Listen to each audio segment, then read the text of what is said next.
Hello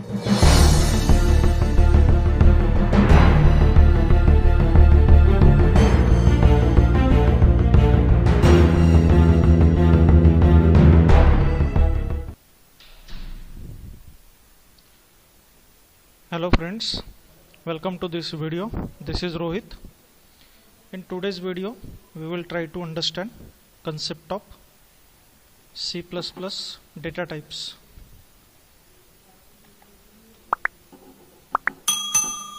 Okay, so before understanding the concept of data types, first of all we will try to understand concept of strongly typed languages versus weakly typed languages. Okay, so basically every programming language can be strongly typed or weakly typed. Okay, now what do you mean by strongly typed language? So strongly typed language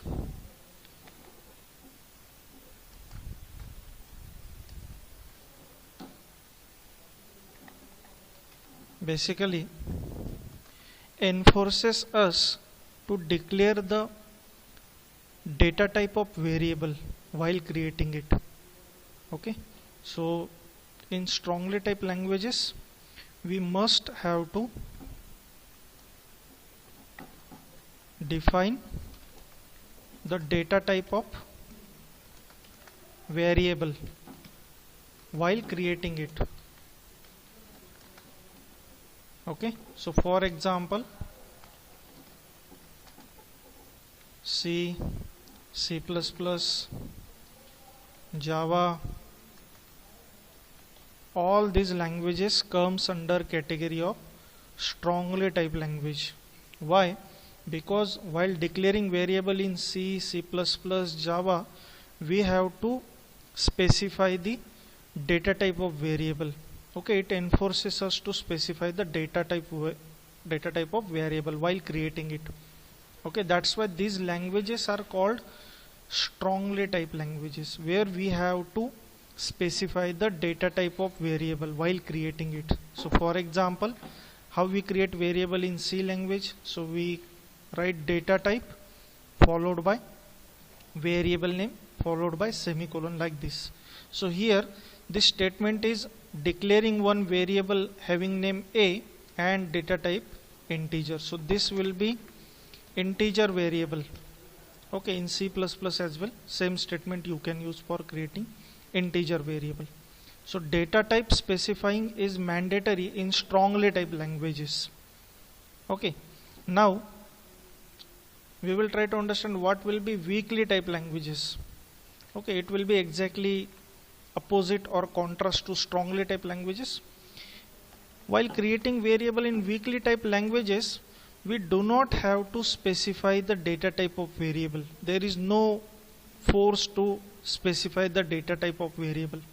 So in weakly typed language we do not have to specify the data type of variable while creating it.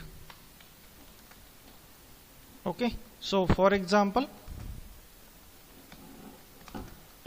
JavaScript, VBScript, PHP. Okay, so in these languages whenever you will try to create a variable, you don't have to specify the data type of it. You can just create it, and whatever data you want to store, you can store it, okay, within that variable. So for example, if I want to declare variable in JavaScript, I will simply write var a. Okay, so here I am not specifying any kind of data type for variable a. Okay, if I want to store integer data within this a variable, I can store. If I want to store float data, I can store. Okay, so this is how you can declare variable in JavaScript, because JavaScript is loosely typed language. In the same way, if you want to create variable in VBScript, you can declare like this dim a. Now here as well we are not specifying the data type of variable A. Okay, or suppose I want to create variable in PHP. How I will create? I will write $A.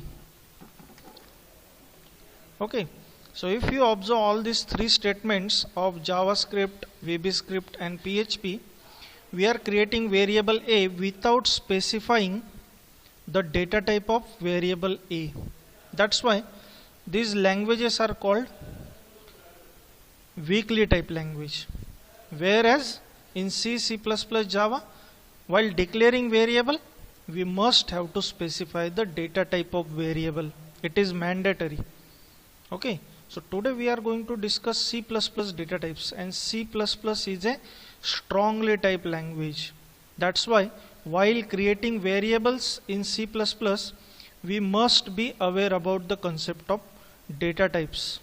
Okay, so all variables uses data type during the declaration to restrict the type of data that they can store. Therefore, we can say that data types are used to tell variable the type of data it can store. Okay, whenever a variable is defined in C++, the compiler allocates some memory for that variable based on the data type with which it is declared. So every data type requires different amount of memory. Okay, so what is concept of data type actually? Data type. So basically data type helps compiler to allocate amount of memory based on whatever data type we are declaring for a variable, because whenever we will create any variable, it is going to store certain data, and that data will get stored within a memory. So how memory will get allocated for variable? So it is based on the concept of data type. Okay, so there are following categories of data types in C++. Data types are divided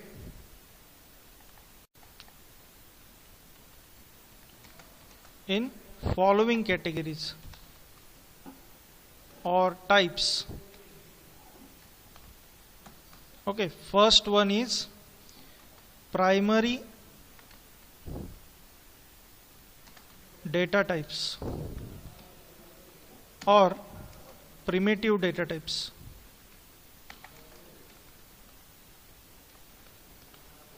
Okay, second type or category is derived data type or secondary data types, or we can say derived data type.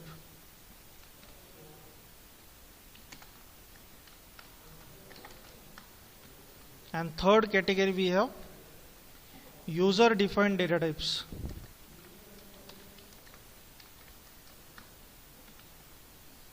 Okay, so majorly the data types are categorized in these three types: primary data type or primitive data type, secondary data type or derived data type, and user defined data type. Okay, now within every category we have certain types or subtypes, you can say subcategories, you can say.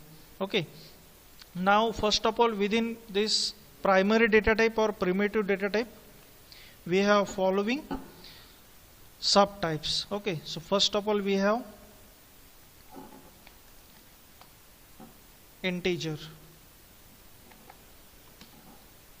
second we have character, third we have boolean, fourth we have floating point, fifth we have double floating point, sixth we have void, seventh is void character, Okay, so these primitive data types are categorized in these 7 types: integer, character, boolean, floating point, double floating point, void, and wide character. Okay, now second category we have derived data types. Okay, now under this derived data types we have following subtypes. Here I will write the first subtype which comes under the derived data type. So it is function. Okay, second one we have arrays. Third one we have pointers. Fourth one is reference. Okay, reference is new concept in C++. Okay, we know pointers that are available in C language. Reference is new concept which is available in C++. Okay, new concept in C++. Okay, now in third category, user defined data types, we have following types. Okay, so first one is class, second one is structure, third one is union,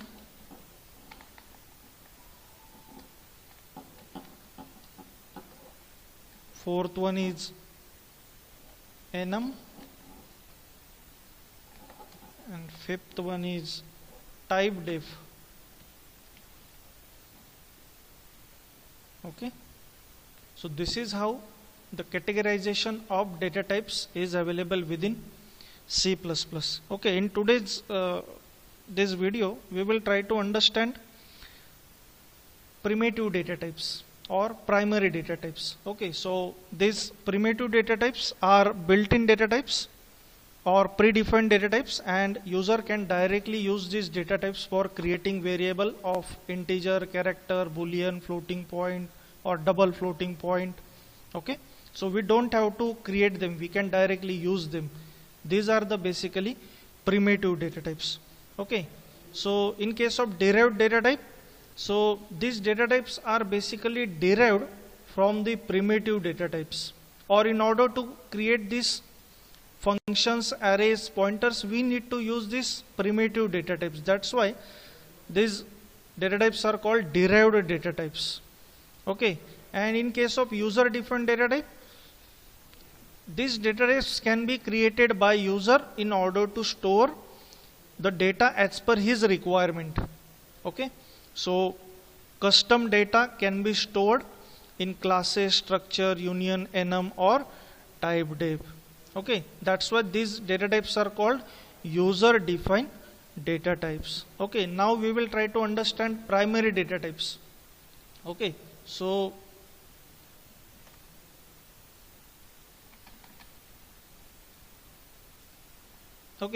first of all, integer data type. So the keyword used for integer data type is int. Keyword is used for integer data type is int. Okay, and it is used for storing integer values. Okay, and typical range of integer data type is 4 bytes. Okay, size of this integer data type is 4 bytes. Okay, second data type we have character data type. So character data type is used for storing characters. Okay, and keyword used for creating this character variable is char. Okay, so here keyword will be char. Okay, and typical size of this data type is 1 byte. 1 byte of memory. Okay, then third one we have boolean.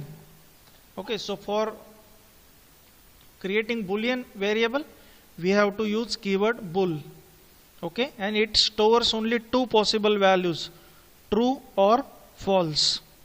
Okay, so to store boolean or logical values, we use this boolean data type.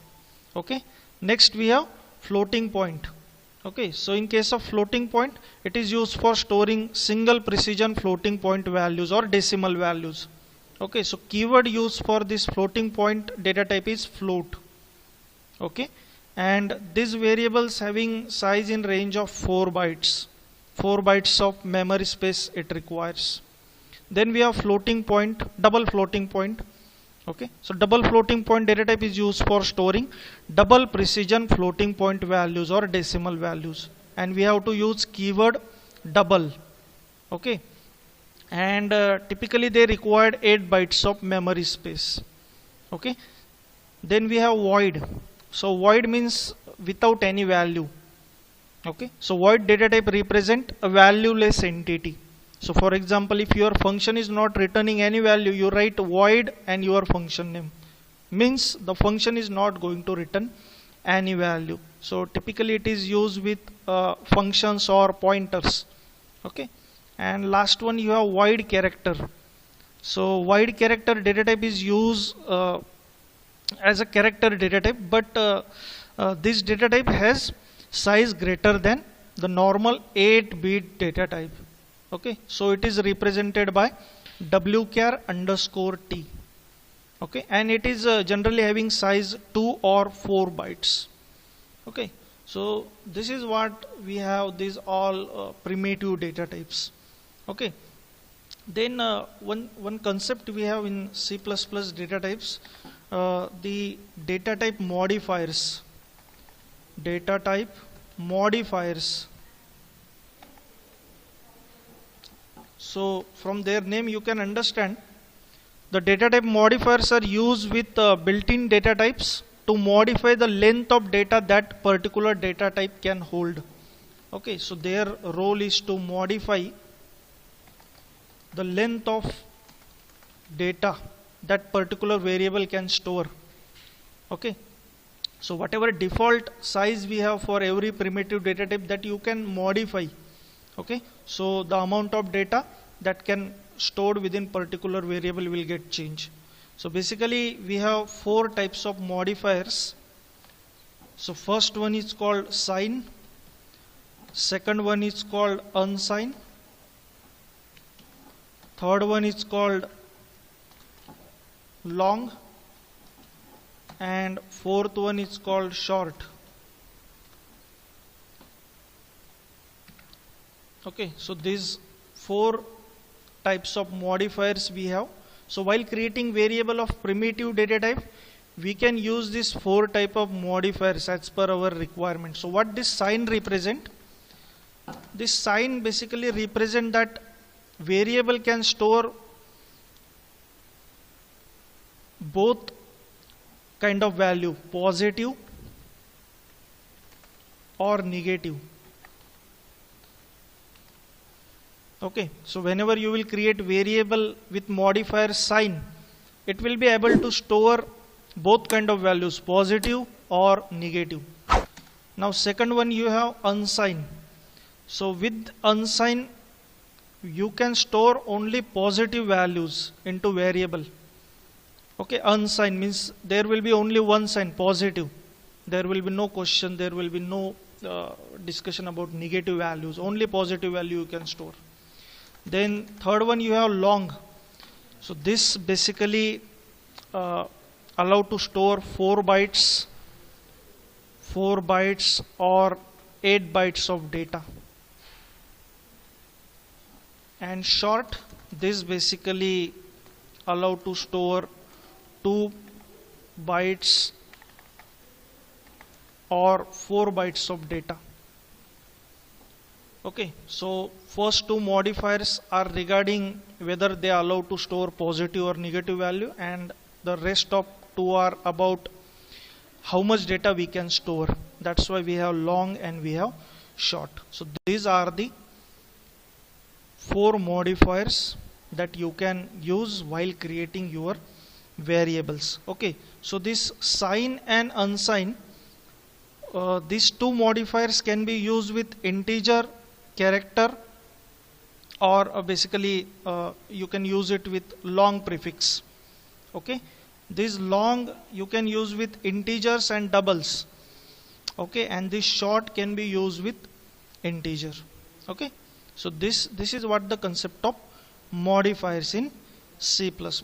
Okay, now we have quite idea about what are data types, what are types of data types. Okay, categorization of data types, modifiers.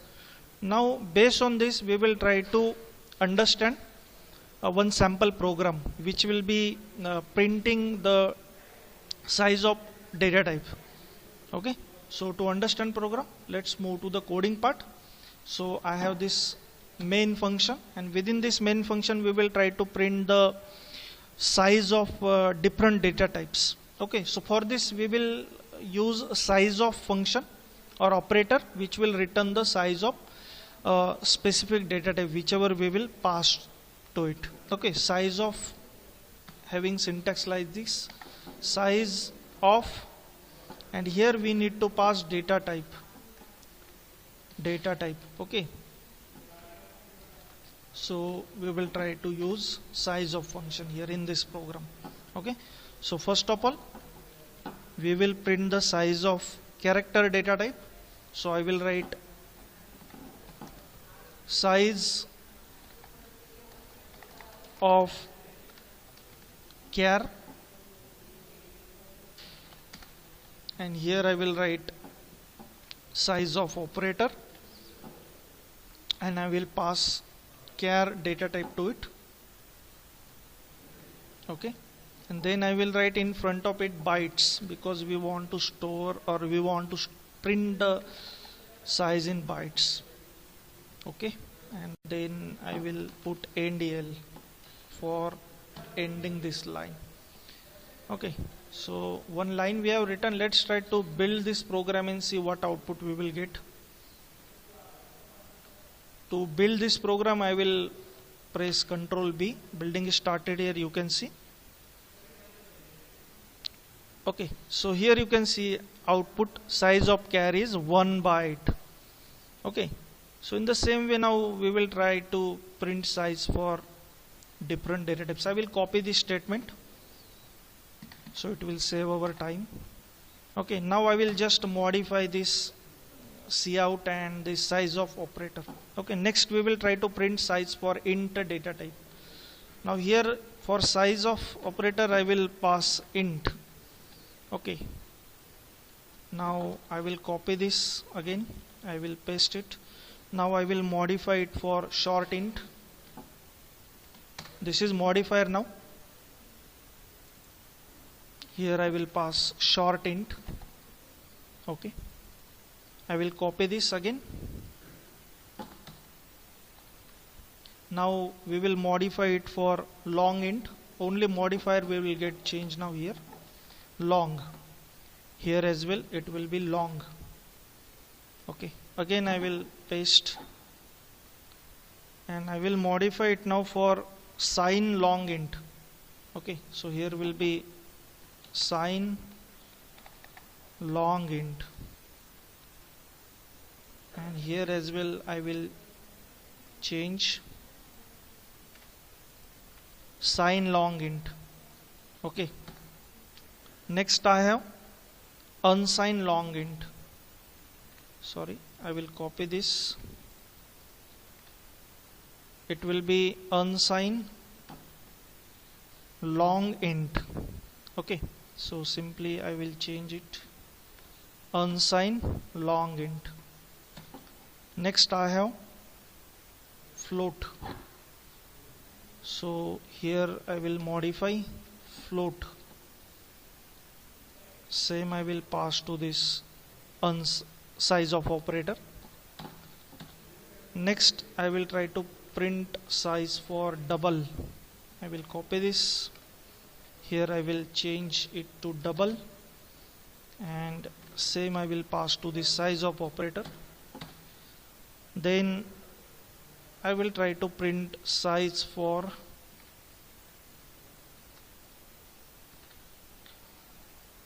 w char underscore t. Okay, so same I will pass here to the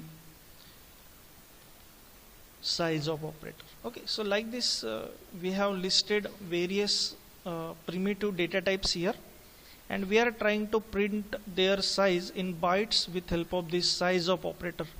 So whatever data type you will pass, the size of operator will return the size of that data type.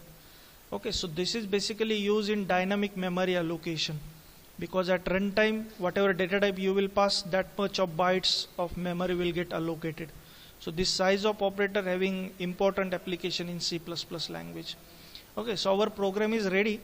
So let's try to build this program and see what output we will get. So for building this program, again I will press Ctrl B. So building is started. We will expect our output within this output window. I will minimize this input window so our output will be visualized properly here. So you can see we got our output, expected output. So size of character will be 1 byte, size of integer will be 4 bytes, size of short int, short, this is modifier, okay, which will change the amount of data that variable can hold. So here this integer is short int, means it will store 2 bytes. We have next statement long int, 4 bytes. Okay, sign ints, okay, sign long int. So long int we have 4 bytes. And what will be about this sign long int? It will store both positive and negative values. That's why we have sign long int. Okay, here unsigned long int means what? It can store only positive values. Okay, then we have float with 4 bytes, double with 8 bytes, and w char t 2 bytes. Okay, so this is how we have printed the size of all data types, all primitive data types, and we also understood the concept of data types in this video. Okay, so friends, if you find this video useful, please like and share it. I will see you in next video. Thank you for watching.